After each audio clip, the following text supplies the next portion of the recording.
Divorce হয়ে গেছে 2 দশকেরও বেশি সময় আগে প্রথম দফায় মাত্র 3.5 কোটি টাকার একটা গাড়ি দিয়ে স্ত্রীকে বিদায় করেছিলেন চতুর স্বামী। কিন্তু স্ত্রীর সন্দেহ ছিল নিশ্চয়ই কোনো বড় সম্পদ লুকিয়ে রেখেছেন তিনি।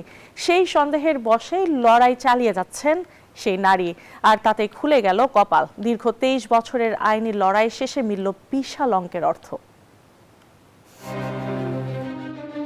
সালটা 2002। ভদ্রেশের পরকীয়ায় অতিষ্ঠ হয়ে ডিভোর্স দেন স্ত্রী বর্ষা। ক্ষতিপূরণ মেলে 3.5 কোটি টাকা। তবে বর্ষার মন বলছিল ভদ্রেশ নির্ঘাত অনেক টাকা ও সম্পদ লুকিয়ে রেখেছে। বরের চালাকি ধরতে নাছোড়বান্দা বর্ষা লেগে থাকে। 2011 সালে ফাঁস হয় ভদ্রেশের মানি লন্ডারিং এর আসল রূপ। এরপর সুযোগ পেয়ে 2015 সালে ফের ডিভোর্সের ফাইল খুলেন এই নারী।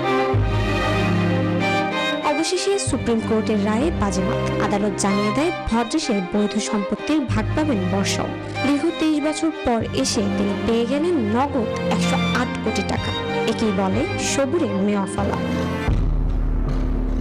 Desk report, news 24।